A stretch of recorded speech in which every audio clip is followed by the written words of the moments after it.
He followed a strange ley line into the dark and found a castle that shouldn't exist, a beautiful stranger begging for help, and a monster problem that was all fun and games. Until it wasn't. Now, alive or dead, someone will be the fool. What's that? You want to be scared? Come with me.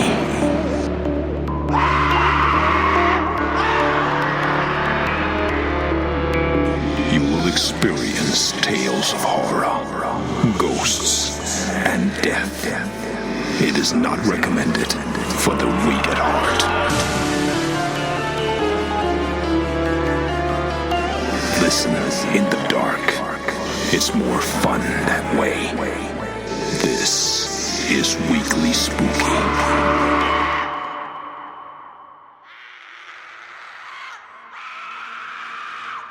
Hello, my spookies. It's Wednesday, and you know what that means.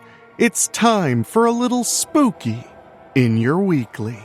I'm your host and narrator, Enrique Couto, and tonight we have quite the story for you because, well, it's April Fool's Day and all of our guards are up, but perhaps we should be even more on alert than we are. But before we get to that, I want to say thank you all so much for joining us here at Weekly Spooky. We bring you something scary every single week, well, multiple times a week. And we're happy to have you here, people who believe that Halloween is not just a once-a-year kind of gig, it's every single week. So thank you so much for joining us, and if you're new here, make sure you subscribe on your favorite podcast app and leave us a 5-star rating to let other spookies know they're in the right place. And if you love what we're doing and want to support us directly and get bonus episodes as a reward, head to weeklyspooky.com/join. For as little as $1 a month, you get 2 bonus episodes every month and over 5 years of exclusive creepypasta readings, audiobooks, and so much more at weeklyspooky.com/join. But now, as for tonight, April Fool's Day is supposed to be all fun and games. A harmless trick, a nervous laugh, a moment of panic that melts away the second you realize someone got you good. But what happens when the joke doesn't end? What happens when the road is too dark, the castle is too real, the smiling faces waiting inside seem like they know something you don't? Tonight, a man chasing strange mysteries finds himself lured off the highway and into a nightmare dressed like a prank. A beautiful stranger begs for help, a monster waits below, and every answer only makes the whole thing more complicated. Because the scariest part isn't being laughed at, it's realizing you were never in on the joke at all.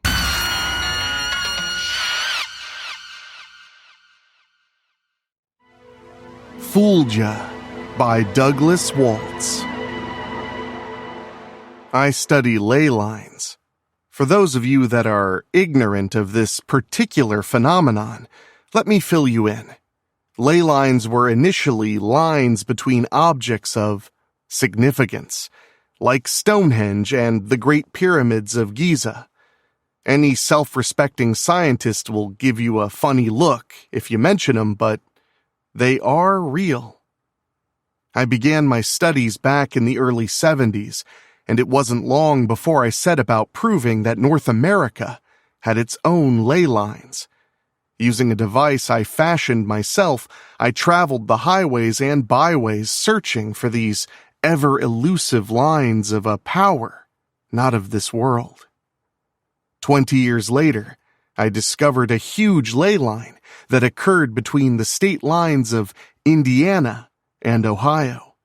It shot straight up through the middle of Michigan into the Upper Peninsula and headed for the North Pole.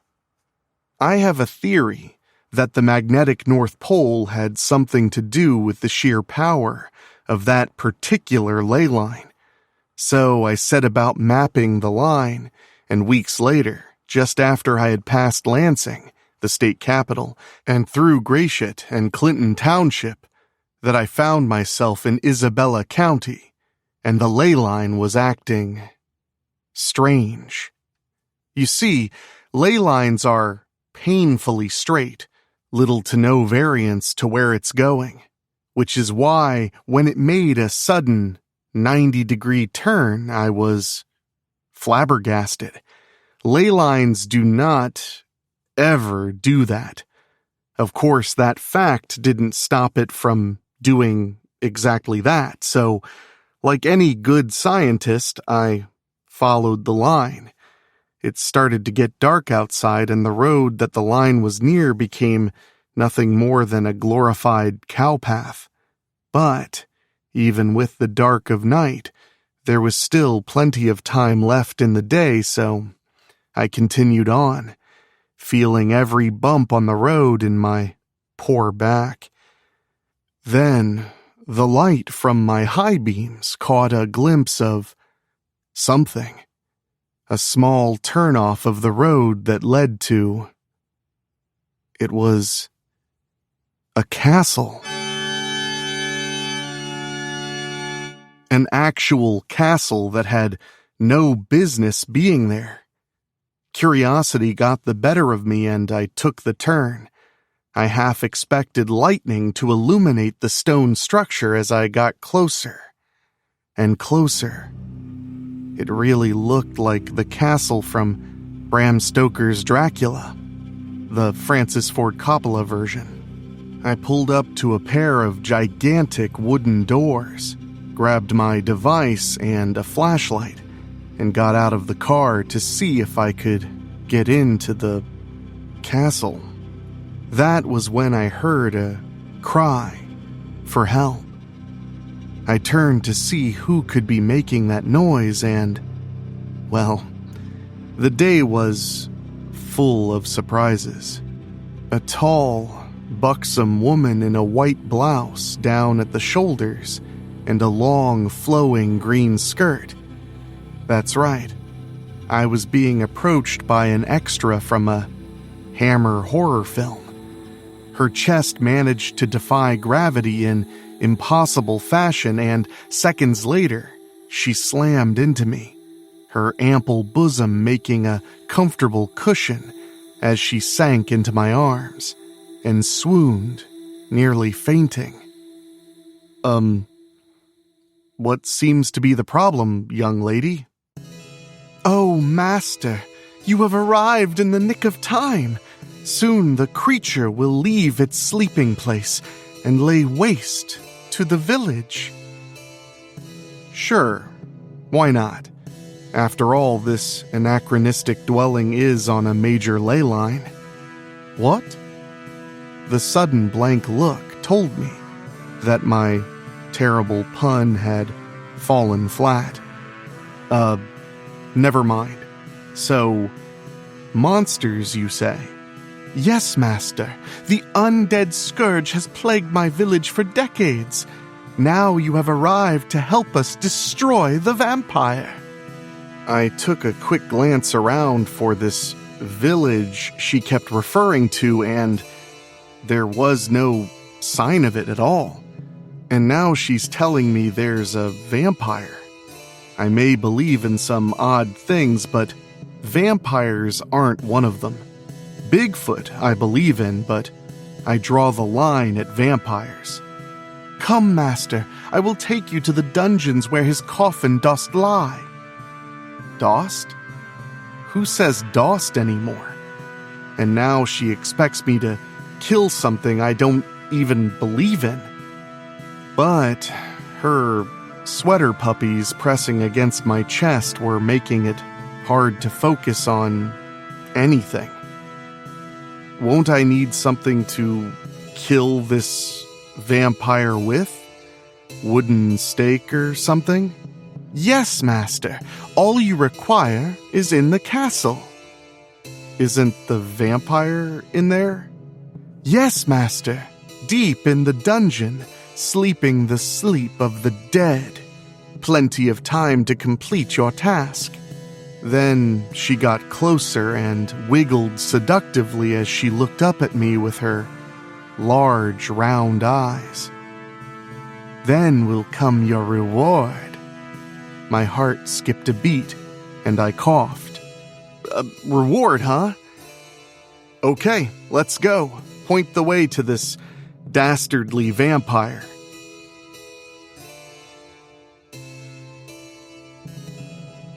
She led me to a smaller door that was part of one of the large ones. The inside of the castle was gloomy with a few torches and wall sconces. Then I heard the clipping noise of leather heels on stone floors. I braced myself as from out of the shadows came a man with a black top hat, dressed in the finest Victorian-era suit I had ever seen. A large pipe was balanced between his lips as he approached. I turned to look at the girl who had talked me into this nonsense. "I thought you said he was sleeping." Her face became a mask of confusion and quickly turned into one of glee as she laughed. The high-pitched cackling echoed throughout the room. "Oh, he's not the vampire. He's my father. We live in the castle." "You do? I thought you lived in the village." "Village? What village?" She gave me the confused look again. "You know what? Never mind. So, Dad, you seem fit enough to handle the vampire. Why am I the one doing the dirty work here?" A side glance at the beautiful maiden told me why, but I sure as hell wasn't going to tell tall, dark, and creepy that. "Ah," the lank gentleman began in a deep, baritone voice. "I'm afraid I wouldn't be much help." "You wouldn't, would you? Why, pray tell, is that?" With a totally serious, straight face, he said, "Simply terrified of the things. The mere sight of them sends me screaming through the castle, looking for refuge. You're telling me you can't kill this bloodsucker because you're afraid of it. Don't you live here?" "That's true, but it lives in the dungeon, and my quarters are upstairs. I keep the door tightly locked." "Good for you, Pops. Your room don't got any windows?" "Certainly." "What stops the vampire from coming in through the window?" "What do you mean?" "Does your vampire turn into a bat?" "Oh, yes, all the time.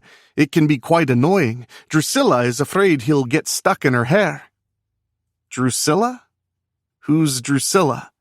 "That's me," the village girl with the amazing talents piped up.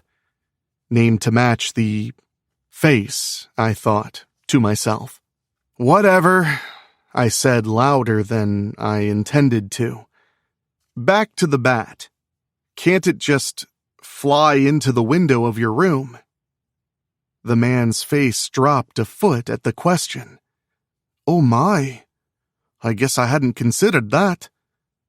"I'm amazed that he hasn't drained you both dry. Let's get this over with. Drusilla, where's the vampire killing equipment you mentioned?"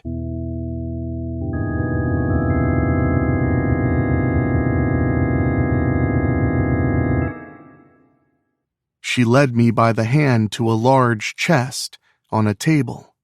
I opened it and couldn't prevent the gasp of amazement. This box was packed with vampire killing on the brain. There was the classic stake and mallet, a small bottle that could only be holy water, and a large crucifix. I put the bottle in my front left pocket and put the crucifix in my back left pocket. The heft of it told me it was probably solid gold. After this all was over, I was keeping that for my troubles. That and a roll in the hay with Drusilla, and I figured that I would be pretty well square with these nut jobs. We left Dad behind and headed for the dungeon. I had never seen so many cobwebs in my life. I grabbed a torch and used the fire to clear a path to the bowels of the castle. I was astonished at how much it looked like the dungeon from the Dracula with Bela Lugosi. It even had an armadillo. I never understood what a Texas armadillo was doing in a Transylvanian castle, or a Michigan one for that matter. Finally, we reached the coffin on an ornate pedestal in the middle of the room. I carefully opened the lid and stood, dumbfounded, for a moment. Lying in the coffin was a swarthy man with black pants and a billowy blue shirt, opened at the chest. Nice of him to make the job easier with the open shirt. But it just seemed wrong. Sure, who am I to tell a vampire how to dress? I really expected something formal like a tuxedo. You know, Bela Lugosi.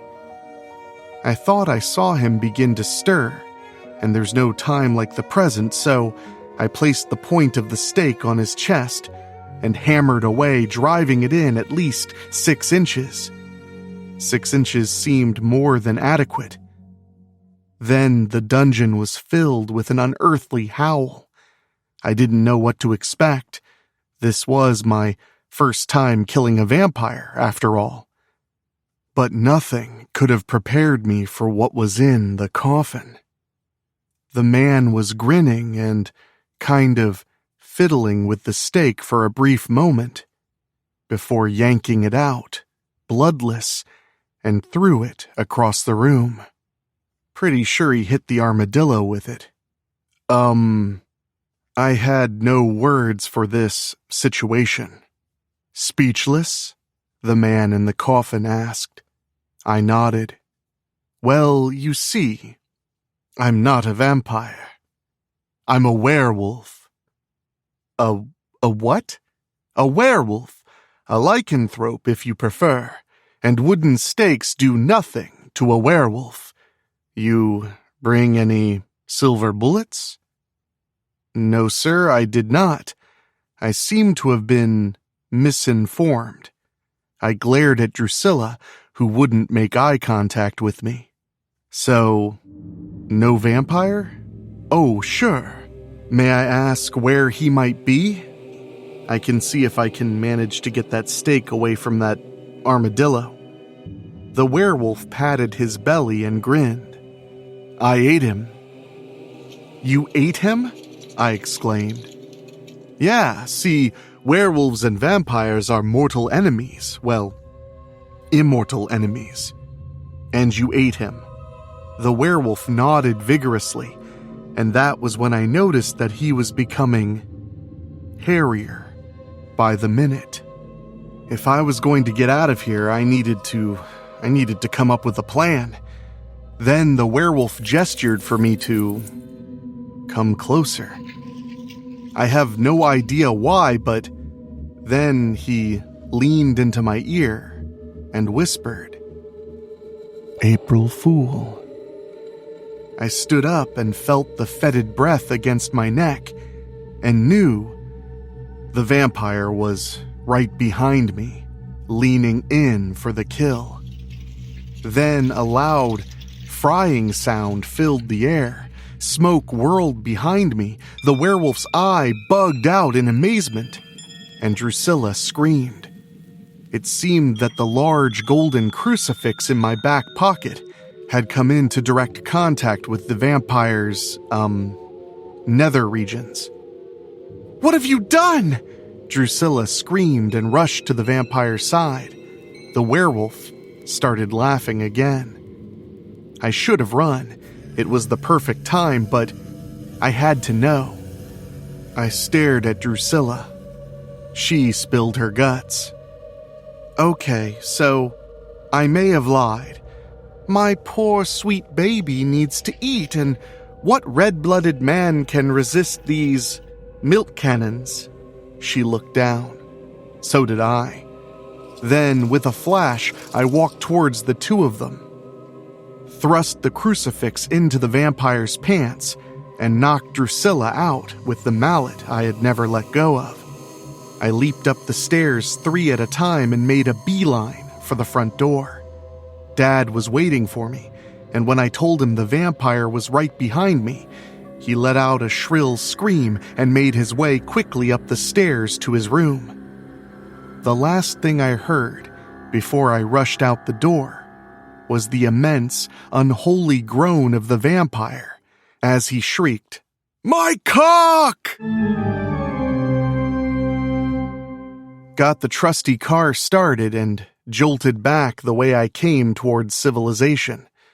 I'd pick up the trail of the ley-line in the morning.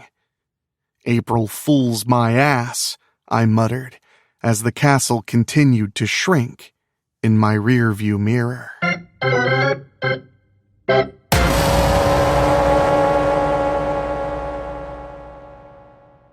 And that, my spookies, is why on April Fool's Day you should never trust a pretty smile in a lonely castle, and never wait around to learn whether the joke has fangs. Some pranks end with a laugh, others end with somebody running for the door, while the punchline starts screaming back. Big thank you to Douglas Waltz for a great April Fool's Day story. He always delivers the laughs with the horror goodness. And if you like your chills with a side of legend, don't miss this Friday on the Weekly Spooky feed when we bring back our 2025 deep dive into Resurrection Mary, Chicago's vanishing hitchhiker legend, an eerie, engrossing trip through one of America's most famous ghost stories. It's the kind of episode you'd kick yourself for missing, so stop by Friday and give it a listen. And I'd like to say a very special thank you to our Patreon podcast boosters, folks who go to weeklyspooky.com/join and sign up at $15 a month or higher to hear their name at the end of the show. And they are Johnny Nix, Kate and Lulu, Jessica Fuller, Mike Eschewey, Jenny Green, Amber Hansford, Karen Ouimet, Jack Kerr, and Craig Cohen. Thank you all so much, and if you want to hear your name at the end of the program, just head to weeklyspooky.com/join and sign up at the $15 a month or higher mark. You'll also get 2 bonus shows every month and over 5 years of exclusive creepypasta readings and audiobooks, and support the show very directly. I do appreciate it a whole lot. I hope you're all having a great beginning to your spring. I hope you're not getting pranked too hard, and I'll just get back to work scaring you all. So, for myself, for my executive producers, Bobbletopia.com and Rob Fields, for my producer, Dan Wilder, and of course, my creepy composer, Ray Mattis, I'll be talking at you next time. No fooling. No fooling. Thank you for listening. Make sure to find your way back next week. But for now, you are safe. Trust me. Ha ha ha ha ha ha!